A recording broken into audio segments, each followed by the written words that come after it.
Okay, so this was a collaborative effort with Dan Tepfer. You all know Dan, and with me. I'm part of the interior design department, and also we worked on this with Carmita Sanchez-Fong, the chair of the interior design department, and also with her husband, Nesto Fong, who was very, very busy in front of his 3D printer for the last 2 weeks. I'm sure pulling his hair out, trying to get this done the last minute. And I think literally this morning it was done. So I'm very happy that you're going to see some 3D printed products today. And also, two students collaborated on this project, Annie and Janet. Obviously, we'd like to thank everyone for their great support for this exhibition. Elaine, James, Jeffrey, and also Reginald for actually putting this on his website that he's developing for this. So again, much thanks to those that supported this exhibition. And I'll take it away from us. Did you want to say something else, Carmita, about this? No, I do have to say that the heavy lifting on this project was done by Ethan. Carmita's being modest, just so you know. Okay, great, thank you. So with that said, let's get started. So I'll tell you kind of this funny story. So you know, this project for me was really going in one direction at some point, and one day we had a meeting, and this was one of Jeffrey's, you know, just to catch up on what we're all doing meeting. And Dan was there. He was connected through, you know, one of the video conferencing platforms, and he said, "Wow, I would love if I had some kind of a sculptural pieces that were displayed at Lincoln Center. Can you make that happen?" And I said, "Dan, at FIT, we're going to make all of your dreams come true." Okay, so just to kind of segue what that conversation was about. So as you know, you saw that Dan could actually produce these amazing three-dimensional algorithms, these visual forms based on his music. And he's using a Yamaha disc levier, if I'm pronouncing that correctly. And he's using different software programs, Super Collider, and also processing to create these amazing 3D visuals as he's playing live, right? So what he did was, and I think as a part of the earlier meeting, he started to show the team that he had made his 3D visuals that were in VR into physical objects, right? So I think Dan was looking at, I think even jewelry, Dan, that you were looking at, and also some of these three-dimensional printed pieces that he was showing us, and it really got me inspired. And so what he really wanted to do was, just to set you all up on these different forms, was he basically sent me a sketch of these different triads, right? So these are the different chords that Dan was actually playing on his left hand, and they somehow produced these three-dimensional visual forms. But they're sort of like a moment captured, okay? Meaning it's that particular moment or second captured into a physical reality. Now, what I did was I follow basically Dan's diagram of the major, augmented, diminished, and the minor triads, and you know, from the chords, and I placed them around this diagram that Dan sketched around the fountain at Lincoln Center. So the next piece that I will actually play for you is that reality, is basically these triad sculptural pieces playing to Atia, one of Dan's musical compositions. And what I'm doing is I'm actually cycling this through a day and night view, just advancing the time on a really fast-paced schedule. So you see the sun moving through the space. It will also go into a night view, and we'll get to walk around the space, and we'll actually listen to Dan's music. So let me just take this away, and I'll play this for you. So this is the manifestation of the physical reality of Dan's musical algorithms as sculptural pieces at Lincoln Center.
Amazing, Ethan.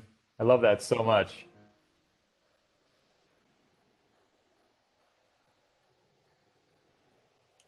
Sorry, I was unmuted. I apologize. No, thank you, Dan. Thank you for your kind words. Just to really describe to our audience in terms of how that was actually created, because and really this part is where it kind of ties into the pedagogy of FIT and the software that could be used, and also the experience that could be experienced by someone that's actually trying to experience your space. This was actually done through SketchUp, specifically Enscape.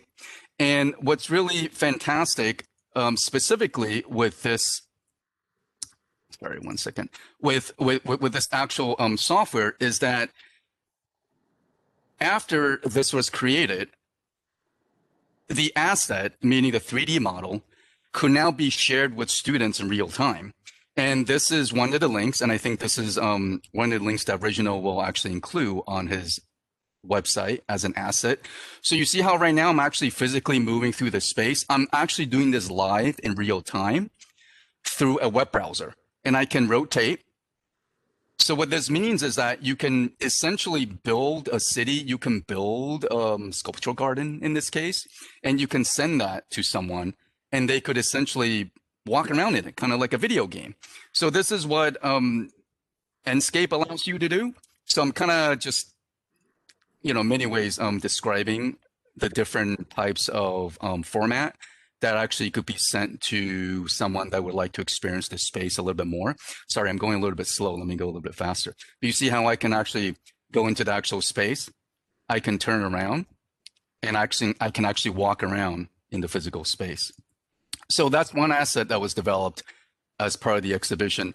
Another one are these two-dimensional, well, I shouldn't say two-dimensional, they're three-dimensionally experienced environments. And this one is specifically those three-dimensional panoramas that you would see, the ones where you could put on those Google glasses, those Google cardboard glasses, and then you can actually move around. Basically, you can tilt your head because it understands where you are, I guess, in relation to space, right? So you can put this inside a goggle and you can rotate your head and basically look around in the space. So this is what we call a three-dimensional panorama. So this was also created as a collection of assets that also can be experienced and displayed later for this exhibition. Okay. Yes, so Richard is asking, can we drop a link? I certainly can do that. And actually, if you bear with me 1 second, I am going to drop that right now into the chat. Okay, there you go. So the second part of the collaboration is a much more in-depth exploration of Dan's music, but specifically on Dan's data, right? So Dan, you had actually emailed all of us your musical data in data form, and I believe these were generated from Mini. And just to kind of explain a little bit the type of data that was sent to all of us, the team, and I think Maria really was the one that really used this in terms of a live demonstration. Now, I had captured this, but unfortunately, with architecture, it's very difficult to produce something live. So in fact, I produced something that was canned, meaning it was taken into Revit and recorded as a video. So just to describe, this process. So these data, so if you look at the data set on the right, this actually came from Tremolo, which was a piece I believe Dan had also played a little bit before just now. The first column is the event time in milliseconds. The second column is the notes, whether it's on and off. The third column are the mini note numbers, which stands for the pitch, right? The actual music itself. And then the fourth column is the velocity, which is the loudness of the music. And then the last column, the note layer, is whether or not Dan is playing or I guess the machine is playing, right? So what I did was, and let me just kind of cycle through that little video above there. What I did was I took this, and this is setting you up for the next video, and I basically spent about 20 hours deciphering all the algorithms and inputting them into Revit. and this became architecture. So what you see now is basically the culmination of that project, or that work. Now I'm going to, this is a pretty long music piece. So I'm going to just play about maybe 1 or 2 minutes of this, and I'll kind of fast forward so you get an idea of the actual process. Now this has music in the background. Okay, so I'm going to mute myself while we're playing. Now, again, just to set you up, on the right, you will see Dan's musical sequence. And on the left, you'll actually see me working and incorporating his data into the architecture. So essentially, the DNA from Dan's musical compositions are actually embedded at a much in-depth level, let's just call it that way, within the architecture itself. So let me play this, and then I'll kind of skip around a little bit.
And so on and so forth until the very, very end. And I'll just skip to the very, very end, where basically there is a city that was basically built based on Dan's algorithms.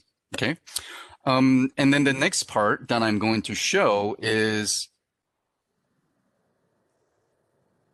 some of the real-time renderings that we generated from the Revit model. And these are very short clips. This one is about 26 seconds. And again, this is more or less demonstrating the technology that's possible with what we call real-time renderings. So this is really produced real-time on really, let's say, nice hardware or really expensive hardware, where it allows the designer to visualize basically what, you know, what he or she would like to design without having to post-render. And what I mean by that is that you're able to look at these renderings really quickly, and you're able to actually generate these renderings really quickly. So what you're looking at were actual real-time renderings that were generated. And they have characters that move. You see there's a guy doing push-ups over there, right? So they have animated objects, and I think it allows a student to really, really quickly visualize their design concepts, right? And I think this is another one. I actually had to do all the landscaping work myself.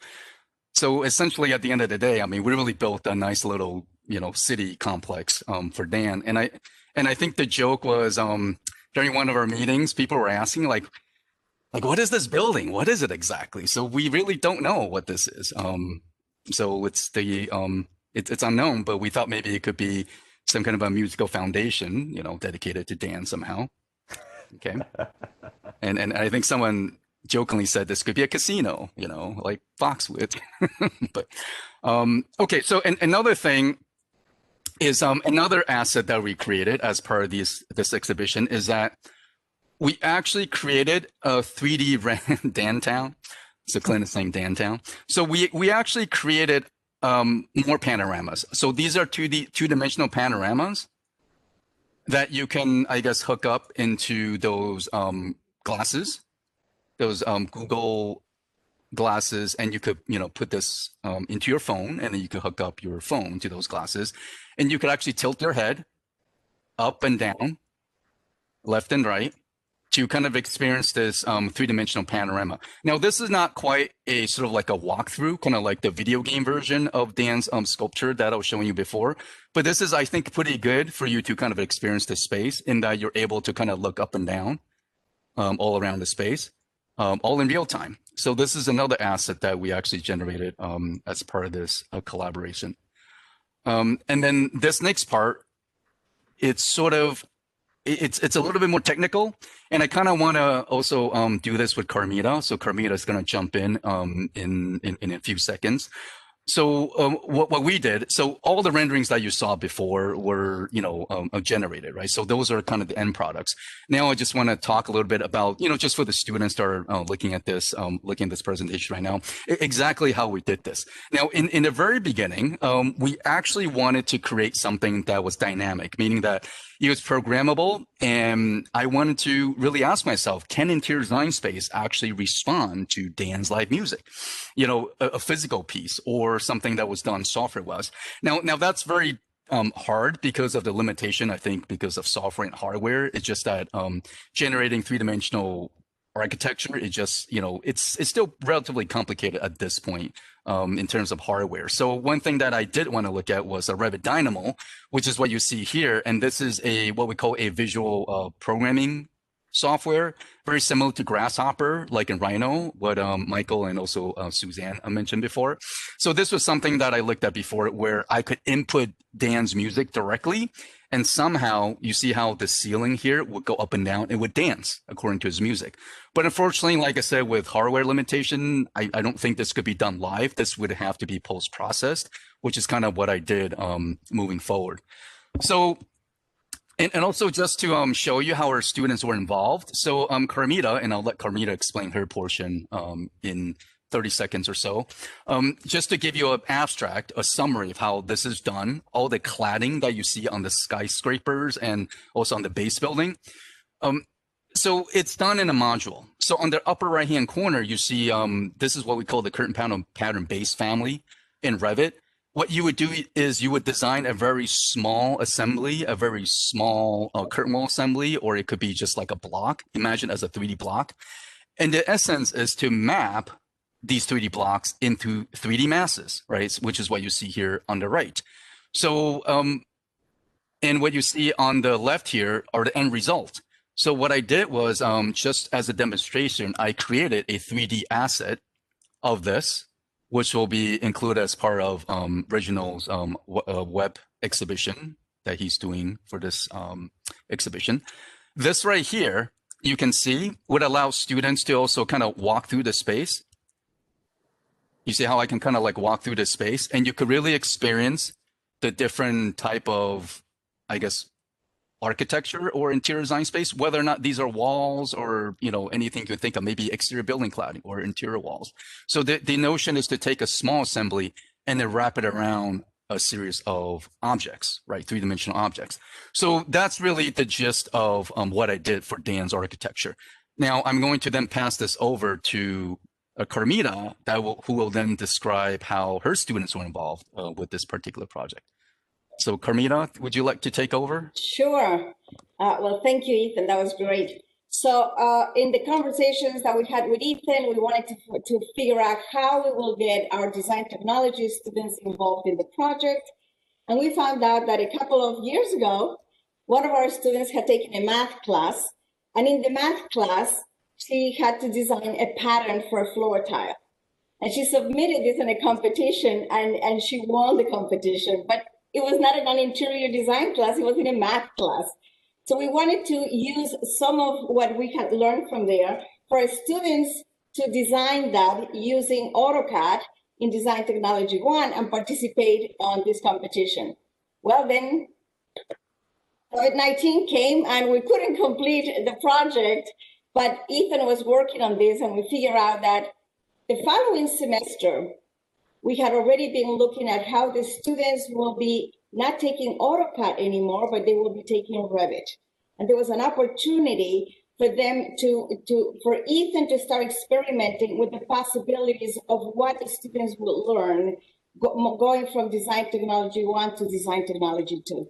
So he took, we had 23 students who submitted the work, and he took 2 of them to actually demonstrate how a pattern could be used in Revit to create the canopies of 2 different structures. So go ahead, Ethan. Yeah, so I think one of the most difficult part with students that are in the lower division is that they're very comfortable with 2D, and I can imagine this is the same with fashion design as well. They're very comfortable with 2D, but it's in translating that 2D or 2D pattern in something 3-dimensional, that's always been very, very difficult, I think, with all students, and it requires sort of this leap of faith in terms of learning the technology to do it. So what I did was I assisted some of these students in turning their 2D pattern. And what I did was I created a 3D pattern that could then wrap around Dan's architecture. And the way I achieved this was, again, created a curtain pattern-based system in 3D. And in Revit, you have to do what we call a stretch test. You actually have to stretch this thing out in 3-dimensionally just to see if this thing would wrap. And I think that is sort of like that missing Rosetta Stone, that magical piece that a lot of the students don't understand. So, but once the students understand this in Design Technology 4, the class that I teach, they're able to actually do this onto a 3-dimensional object, right? So essentially, we took Annie's 2-dimensional pattern from Carmita's class, and that same pattern that you just saw before, I wrapped it around a canopy. And this is a canopy that you saw before on top of the roof deck. And, you know, it's over atrium, and that atrium has like a little indoor garden below this thing. And this, you can imagine that thing turning into photovoltaics, right? They could become BIPVs, something architectural. And BIPVs are basically, you know, photovoltaics that you can incorporate into your roof in order to capture the sun's energy. So it became very real. It became an architectural thing. Next, there we go. Yeah, and then these are just different variations, one wrapping around a very curved surface, and then one wrapping around a not so curved surface, but a simple curved form. And that is Janet Vivar's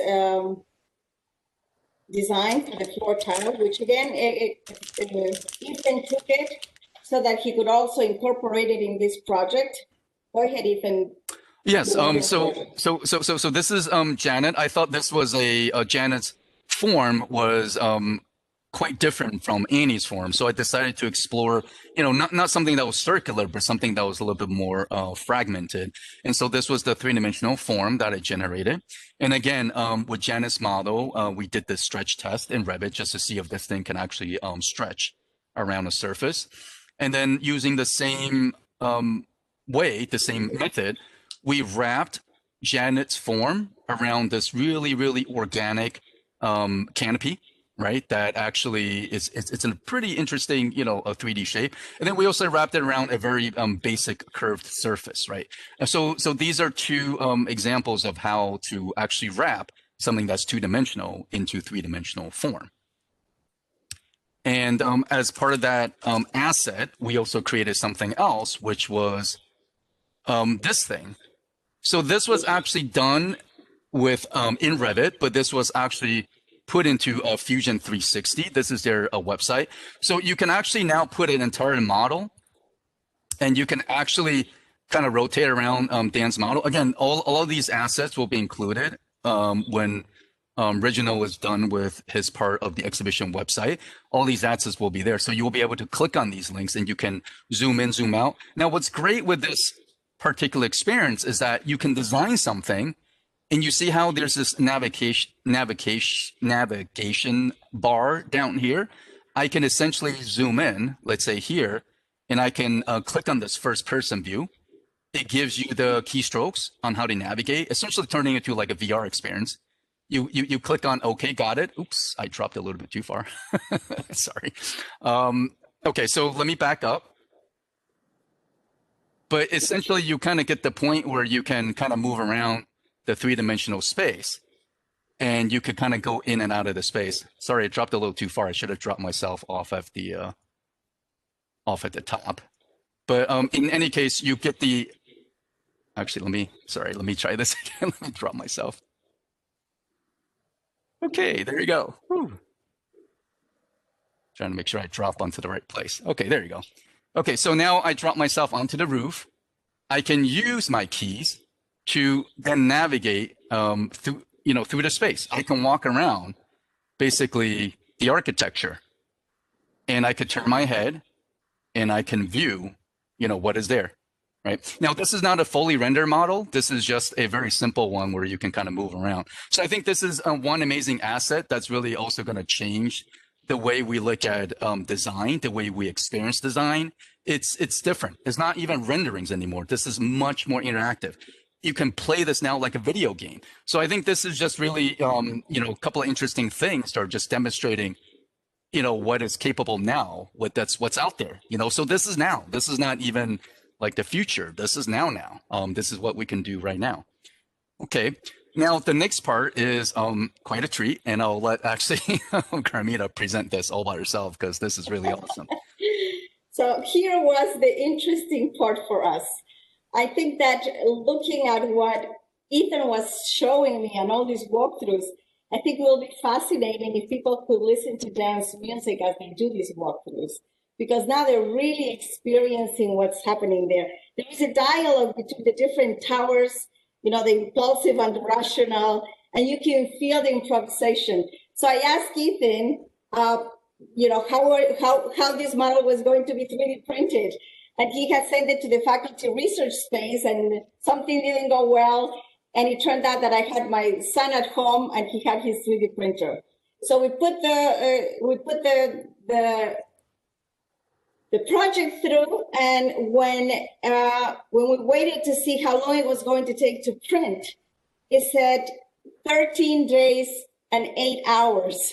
So I called Ethan and I said, Ethan, 13 days. Anyway, we worked through that because now it was clear that when you want to 3D print something, and this is more for my students, right? It is not that you take a 3D file, you export it into STL, and you send it to the printer and it's done. It's not, doesn't quite work that way. You really have to have an intimate relationship with the model. So what was interesting for me as I was looking at all of this is that if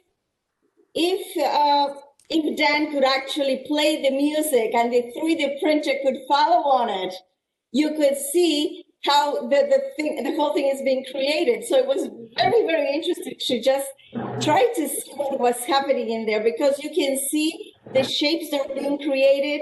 We were recording it. We did 2 models. We did one 5-inch because we wanted to see, what that was going to be like. And then when we understood better how to create the model so that we could bring down the amount of time that it was going to take us to print, then we printed a second model, which was a 10-inch model. So now you see the 10-inch model. I should say on the 10-inch model, we failed. The filament snapped, and so we had to go back and print it as 2 separate parts and then just bring them together. We also had to separate the roofs, and it was because, it was just how long it was going to take to print this. Because if you think of it, the tall tower is actually 45 floors. And so this is where all the time was going. But it was a fascinating project. And just to think of what music was able to do, what Dan was able, how we were able to translate, to emulate the sound, it was really fascinating. And, you can see it, it's right there. And I wonder what would have happened if we had gone through the 3D printing with the music, what that would have been like. So all of it, a great experiment to actually, for faculty to really learn and be able to teach it differently, better. And so a great experiment for all of us, a great opportunity to learn. So thanks, Dan. This was fantastic. Yeah, so I think that's it from our end. Sorry about the time, Jeffrey, but I think Carmita had mentioned that so I had sent something to the faculty research space, and I'm really thankful for James for taking this on. But I think in the very beginning, what happened was, like Carmita said, the model just took too long. It took probably 13 days or something just to print this 3D sculptural form, and I think someone at FRS, and I think it was James's assistant, probably had like a oh shoot moment in that this was going to take that long. So I think so I kind of delegated this work to Carmita to see if she can handle it, and I'm really happy that she pulled it off. And Dan, this is a tribute to you. That little sculptural piece, that's for you. That's your architecture. Your DNA is in that piece. So from your music. This is so amazing, and Jeffrey, I really have to commend you for making this totally wild thing happen. I mean, I never could have imagined that somebody would be designing buildings based on my music. It's truly extraordinary. Well, thank you. Actually, Dan, if you want it, we'll send it to you. It's Oh my right God! here. How could I not want it? Look at that thing. That looks incredible. Wow. It really came out. It really came out really phenomenal. So we were. Oh really yeah, happy, I'm coming to get it. And Carmita, there's going to be a real estate developer looking for new projects after January 20th. Just the baby. We got both. Yes. So you never.